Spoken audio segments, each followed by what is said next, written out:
미가 1장 8절에서부터 16절까지입니다. 이스라엘 백성을 향한 구체적 심판.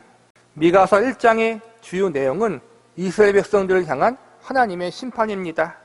북이스라엘 왕국뿐만 아니라 남유다 왕국까지 하나님의 심판을 피해갈 수 없음을 미가 선지자는 예언하고 있습니다. 이들이 하나님의 심판을 피해갈 수 없는 가장 큰 이유는 하나님이 가장 미워하시는 범죄인 우상 숭배의 범죄에 깊이 빠져 있었기 때문이었습니다.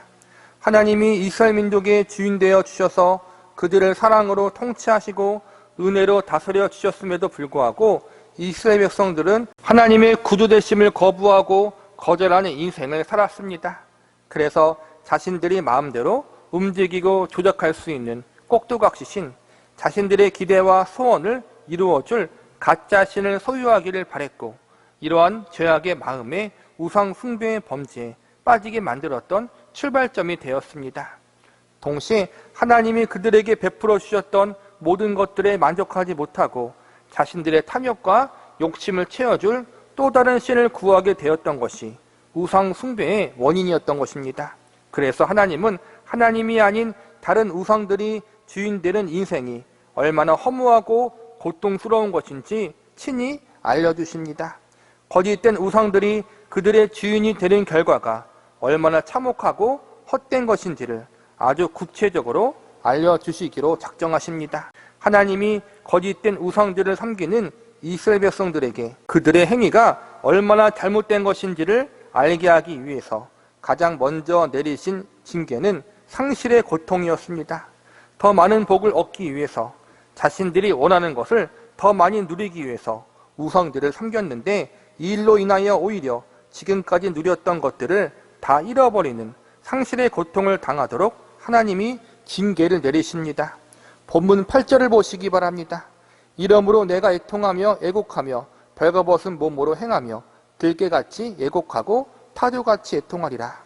8절의 말씀은 미가 선지자가 이스라엘 백성들이 당하게 될 상실의 고통을 슬퍼하고 애곡하는 내용입니다. 벌거벗은 몸처럼 들판을 정처 없이 돌아다니는 들깨나 타조같이 모든 것을 잃어버리는 이스라엘 백성들의 징계받는 모습을 하나님이 미가 선지자에게 보여주시고 알려주십니다. 이 모든 것을 알게 된 미가 선지자는 자신의 민족이 당하게 될 고통스러운 징계와 심판이 너무나도 안타깝고 슬프기 때문에 눈물을 흘리게 됩니다. 하나님과 그분이 주신 복에 만족하지 못하고 감사하지 못했던 이스라엘 백성들, 자신들이 누리고 있던 것이 당연한 것인 줄 알고 오히려 더 많은 것을 주지 않는다며 우상을 찾아갔던 그들의 죄를 하나님이 철저하게 심판하신다는 사실에 미가 선지자는 애통하게 되는 것입니다.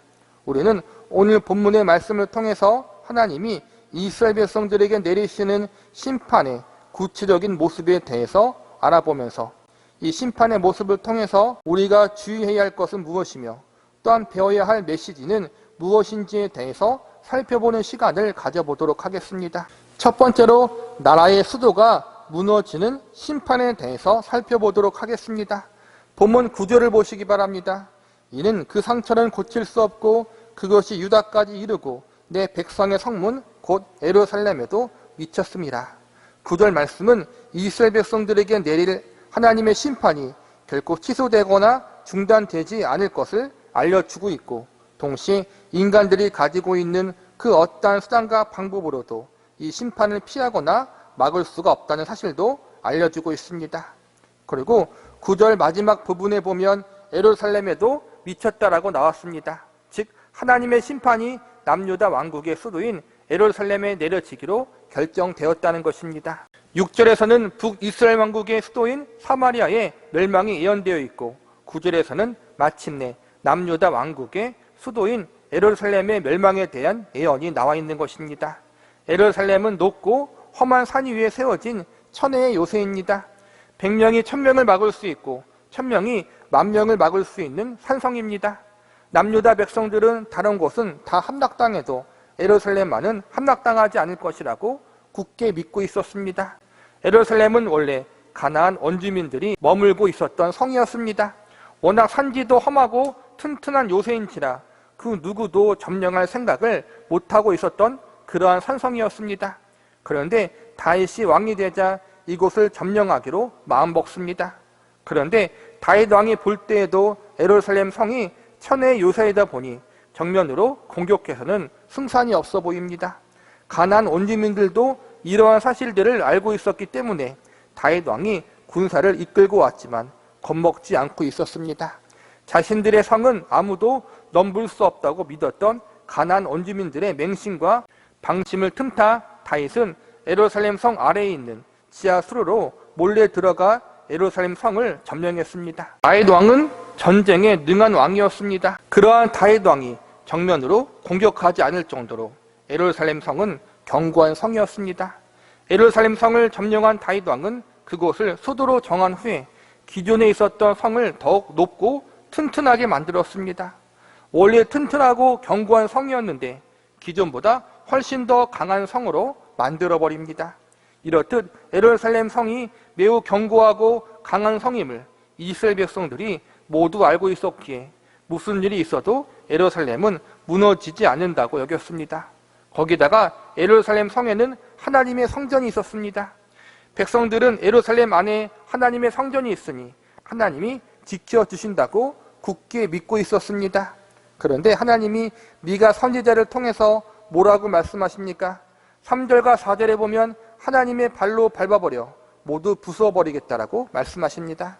하나님을 하나님답게 섬기지도 않으면서 하나님께서 하나님의 성전이 있다는 이유로 예루살렘 성을 지켜준다는 잘못된 착각을 하고 있는 백성들을 향해서 착각하지 말라는 엄중한 경고를 전달하고 계신 것입니다.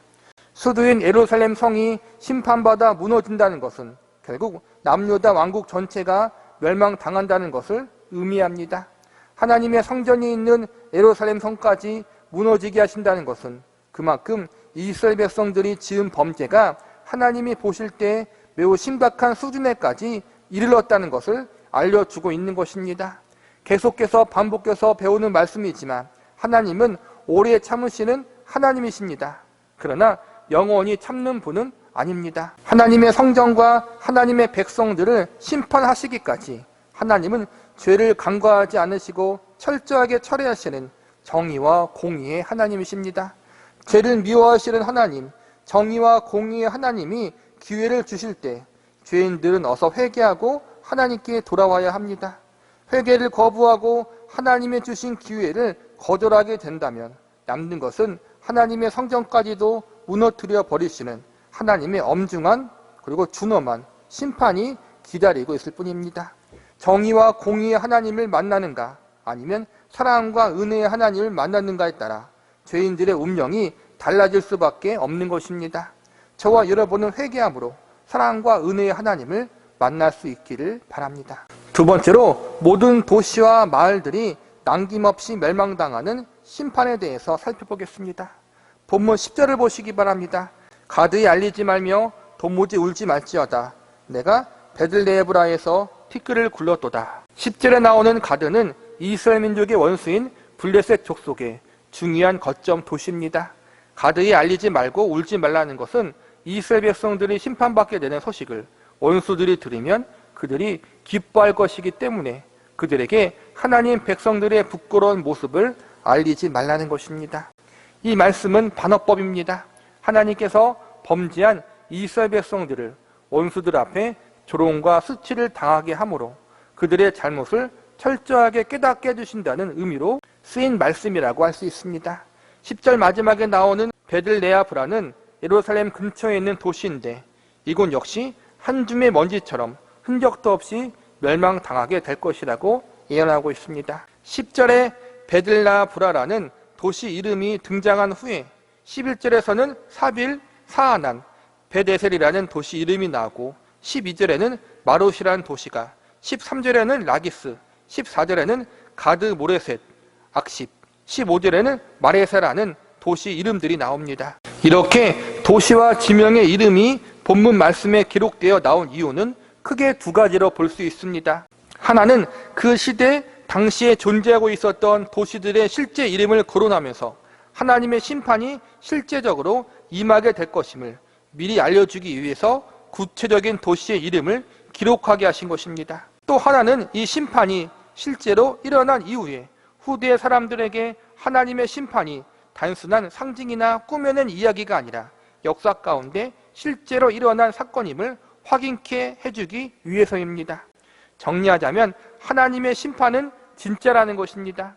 하나님이 거짓말을 하지 않고 하신 말씀은 반드시 지키신다는 사실을 알려주고 있는 것입니다. 본문 14절을 보시기 바랍니다. 이러므로 너는 가드 모레셋에 작별하는 애물을 줄지어다. 악십의 집들이 이스라엘 왕들을 속이리라. 가드 모레셋은 미가 선지자의 고향입니다. 미가 선지자의 고향까지도 하나님의 심판에 포함되어 있는 것을 알려주고 있는 것입니다. 즉 미가 선지자의 고향까지도 하나님의 심판에서 벗어날 수 없고, 이는 결국 하나님이 이스라엘 민족 전체를 심판하시겠다는 하나님의 단호한 의지를 엿볼 수 있습니다. 보통 이방 민족이 다른 나라를 침략할 때 제일 우선순위를 두고 하는 일은 수도를 점령하는 것입니다. 수도를 빨리 점령하고 왕을 굴복시키면 전쟁이 끝나기 때문입니다. 전쟁을 하는 이유 중 하나는 영토를 넓혀 세금을 걷거나 적들로부터 조공을 받기 위해서입니다. 영토를 넓히거나 조공을 받는다는 것은 다른 나라를 침략할 때 무언가를 얻어낼 수 있다는 전제를 가지고 있는 것입니다. 그런데 이스라엘 민족은 어떻게 됩니까? 수도만 함락되고 끝나지 않고 변방의 작은 도시와 마을까지 모두 침략당하고 파괴되어 버립니다. 모든 것을 파괴해 버리니까 세금이나 조공을 받지 못하게 되고, 결국 전쟁을 통해 아수르 제국이나 바벨론 제국이 얻는 유익이 거의 없게 됩니다. 아수르와 바벨론 같은 큰 나라가 변방의 작은 나라까지 쳐들어와서 이렇게 엄격하게 이스라엘 민족을 괴롭게 하는 이유가 무엇 때문입니까? 정치적인 이유도 있겠지만 결국엔 하나님이 그렇게 섭리하셨기 때문입니다. 이스라엘 백성들의 죄악에 대한 심판은 단순히 수도만 함락당하고 몇 개 도시만 파괴되어서 끝날 일이 아니었던 것입니다. 수도뿐만 아니라 모든 도시와 변방의 작은 마을까지 파괴당하게 하신 하나님의 의도는 이스라엘 민족 안에 있는 모든 도시와 마을들을 샅샅이 뒤져서 모든 죄인들을 심판하시겠다는 하나님의 단호한 의지가 담겨 있는 것입니다. 이스라엘 백성들 중 하나도 빠짐없이 우상 숭배의 죄, 하나님 앞에 범죄한 것을 묻겠다는 하나님의 엄중한 결심이 이 말씀 속에 담겨져 있는 것입니다.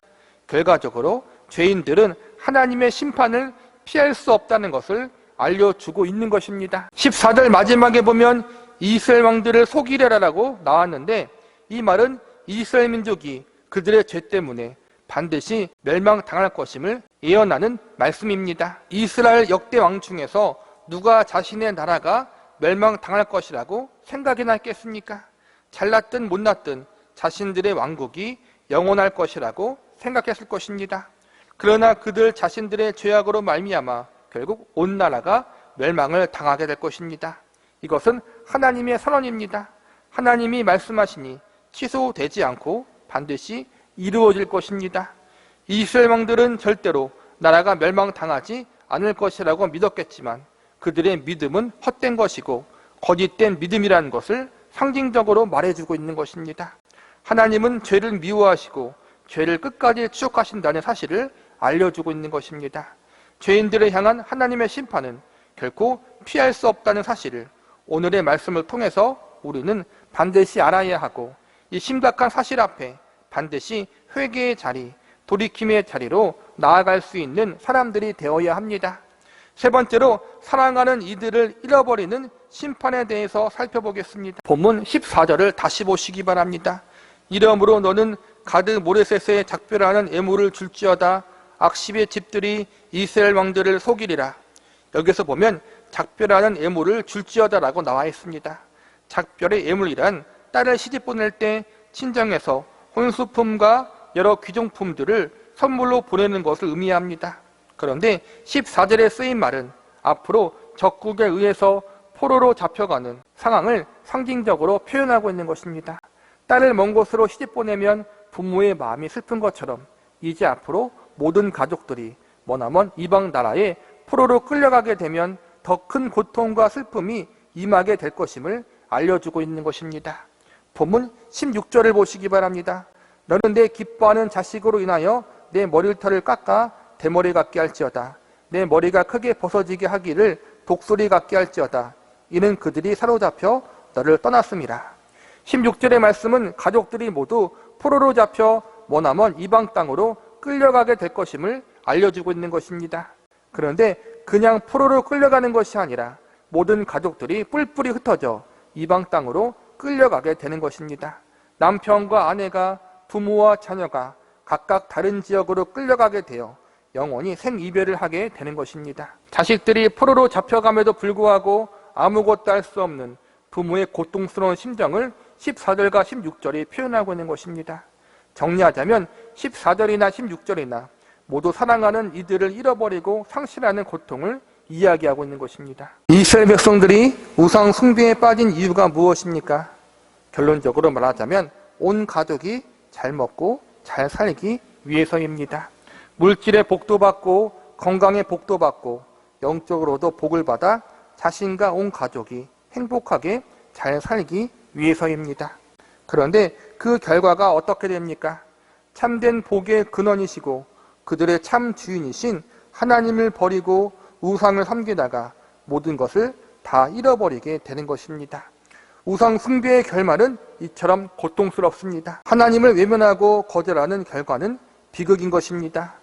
우리 역시 우리들의 삶의 자리에서 하나님이 아닌 세상의 다른 것들이 우상으로 자리 잡고 있지는 않은지 점검해 보아야 할 것입니다. 우상이란 다른 것이 아닙니다.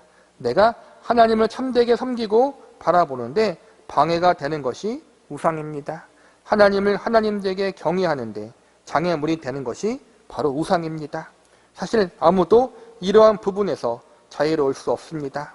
그러므로 우리는 늘 우리의 연약함과 죄악된 모습을 인정하고 항상 하나님의 은혜와 사랑이 아니면 살아갈 수 없다는 사실을 겸손히 고백하는 자리에 서 있어야 합니다. 말씀을 정리하겠습니다. 본문 13절을 보시기 바랍니다. 라기스 줌이나 너는 줌마에 병거를 메울지어다. 라기스는 딸 시온의 죄의 근본이니 이는 이스라엘의 허물이 내게서 보였음이니라. 13절에서는 라기스가 나오는데 라기스에는 병사들이 타는 말이 많이 있는 군사 거점 도시였습니다. 그리고 이곳은 북이스라엘과 가장 근접한 유다의 성읍이었습니다. 북이스라엘 왕국이 남유다보다 우상 숭배의 범죄에 먼저 빠졌는데 라기스가 북이스라엘과 지리적으로 가깝다 보니 유다 성읍 중에서 제일 먼저 북이스라엘의 범죄를 본받아 타락한 도시가 되었습니다. 위에서 하나님이 도시와 지명의 이름을 구체적으로 기록하게 하신 것은 하나님의 심판이 진짜라는 사실을 알려주기 위해서라고 말씀드렸습니다. 그리고 여기서 한 가지 더 추가하자면 하나님께서 이스라엘 온 백성들이 죄를 지었다는 사실만 아시는 것으로 끝나지 않고 각 도시와 그 안에 살고 있는 개인들이 지은 죄를 모두 다 낱낱이 알고 있다는 사실을 보여주고 있는 것입니다.